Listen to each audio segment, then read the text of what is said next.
ফেনা পরিমাণ যদি গুনাহ করো, উহুদ পাহাড়ের মতো যদি গুনাহ করো, বড় বড় গুনাহ যদি করো, আল্লাহ বলেন বান্দা খাস নিয়তে খালিস নিয়তে তোমরা তওবা করো। তওবা কিভাবে করতে হয়? মাগফিরাত আল্লাহ বলে আমার দিকে আসো, সম্পূর্ণ ঝুঁকিপূর্ণ হইয়া আমি আল্লাহর কাছে সামনে দাঁড়ায় যাও, নিজেকে সুন্দর করে ওযু বানাইয়া মুসল্লার মধ্যে দাঁড়াইয়া দূর একান্ত নামাজ আদায় করো, জিকির আজকার করো, দুরূদ শরীফ পড়ো। আমি আল্লাহর কাছে মনটা অন্তরটা নরম করিয়া আমি আল্লাহর কাছে দোয়া করো আর তওবা করো। মালিক, যত গুনাহ করেছি সকল গুনাহ নিয়ে আপনার দরবারে উপস্থিত হয়ে গেছি রে মালিক, আর জীবনে গুনাহ করব না। সামনে যত গুনাহ করব সব গুনাহর উপরে আমি ওয়াদা দিলাম জীবনে আর কোনো গুনাহ করব না।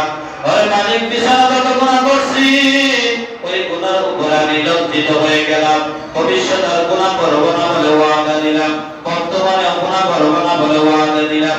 মালিককে যদি ওয়াদা দিতে পারেন, আল্লাহ বলেন বান্দা আমি মাফ করে দিব, কারণ হলো আমি যে তোমার রব। আল্লাহ কার রব? সকলের রব। কার রব? আল্লাহ বলেন হে বান্দা, পৃথিবীর মানুষ সকল ঘুমিয়ে যেতে পারে।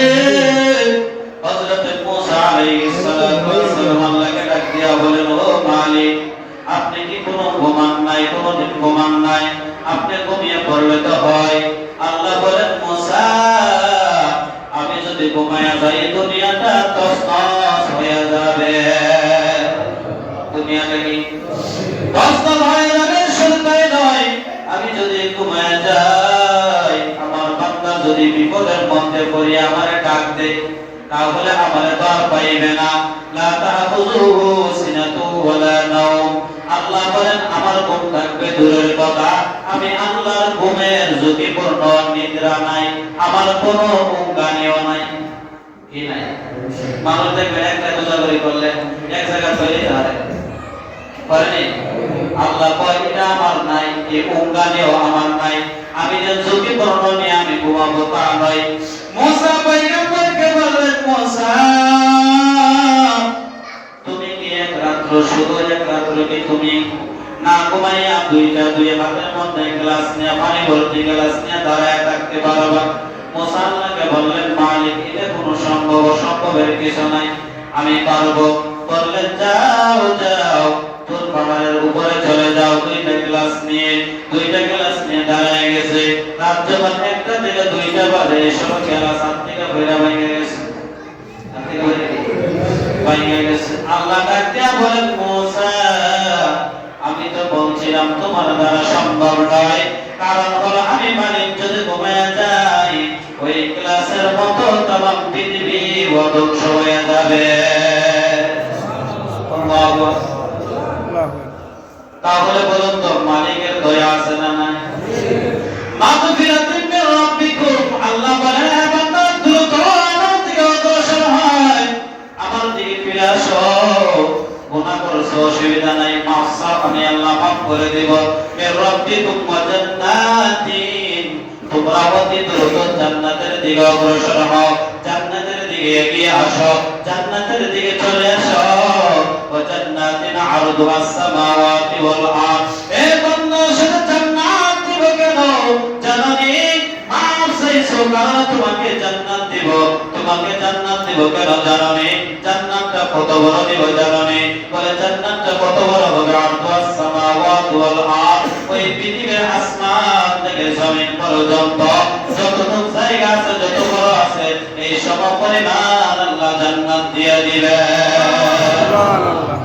জান্নাতটা শুরু না বড়? মানে এক জায়গার লেগে মারামারি করে, আর জান্নাতটা কত বড়? কয়া এক হাত পারতে না, সাইরে কোন জায়গা লেগে মারামারি আছে না নাই? আর জান্নাতটা কত বড়? আপনারা কোন জান্নাতটা কত বড়? আল্লাহ বলেন সামাওয়াতি ওয়াল আরদ। আসমান থেকে জমিন পর্যন্ত যত বড় তত বড় জান্নাত আমার আল্লাহ একবারে দুর্বল ঈমানদারদেরকে দেওয়া হবে। ঈমানদার একেবারে দুর্বল ঈমানদার, যে মানুষটাকে 10,000 বছর 20,000 বছর পরে জাহান্নাম থেকে বাহির করছে, কিসের কারণে? গুনাহ করেছে, শাস্তি দেওয়ার পরে। দেখবেন মানুষ যখন শাস্তি দেন, আছে না নাই? বন্দী করে রাখে। আল্লাহ বলেন আমার বান্দা যে গুনাহ করছে ওই গুনাহ করার কারণে তার শাস্তি দেওয়া হবে কোন জায়গা? সবাই কোন জায়গা? জাহান্নামে। যত বছর যে যত গুনাহ করবে, যত বছরের পাপ তত বছর জাহান্নামে জ্বালানো হবে। একজন জান্নাতি জাহান্নামের কথা বলতে গিয়া মুফাসসিরিনে কেরাম বলেন সর্বশেষ যে জান্নাতি থাকবে জাহান্নাম থেকে বাহির করা হবে একটি কূপের ভিতরে 70 বার গোসল করাইব। কয়বার? 70 বার গোসল করানোর পরে শরীর থেকে জাহান্নামের গন্ধ যাইব না। কিসের গন্ধ? আচ্ছা বলুন তো, আল্লাহ যে জায়গাটার ভিতরে গোসল করাইবে এই জায়গাটার পানি তো এরকম, বুঝেন না? দুনিয়ার পানি নেই এরকম ভাবে, কিন্তু কিভাবে সাজা দিছে, কি আযাব দিছে যে 70 বার করার পরে 70 বার গোসল করার পরে এই গন্ধটা যায় না। কারণ হলো আযাবটা খুব শক্ত হয়েছে। আযাবটা কি শক্ত হয়েছে? ওই জাহান্নামীকে নেওয়া হবে 70 বার গোসল করে দেওয়ানো হবে, তারপরে জান্নাতের ভিতরে ঢোকানো হবে। জান্নাতের ভিতরে ঢোকানোর পরে একদল মানুষ বলবে যে মানুষটা মনে হয় জাহান্নাম থেকে আইছে, মানুষটার শরীরে যে জাহান্নামের গন্ধ করে। কিসের গন্ধ? জাহান্নামের গন্ধ। আল্লাহ বলবেন তোমরা তো পাচ্ছো, কারণ হলো তোমরা বেশি অপরাধ করো নাই, আর যে অপরাধ করছো এই অপরাধ আমি আল্লাহ মাফ করার মতো। সুবহানাল্লাহ। মাফ করে কি? আল্লাহ তো সকল গুনাহ মাফ করতে পারে, কিন্তু আল্লাহ বলেন কিছু কিছু গুনাহ আছে ওই ওযুর সাথে আর পাঁচ ওয়াক্ত নামাজের সাথে আল্লাহ মাফ করে দেন। কি করে দেন? তারপরে আল্লাহ বলেন জান্নাত কার জন্য? উইদ্দাত লিল মুত্তাকিন।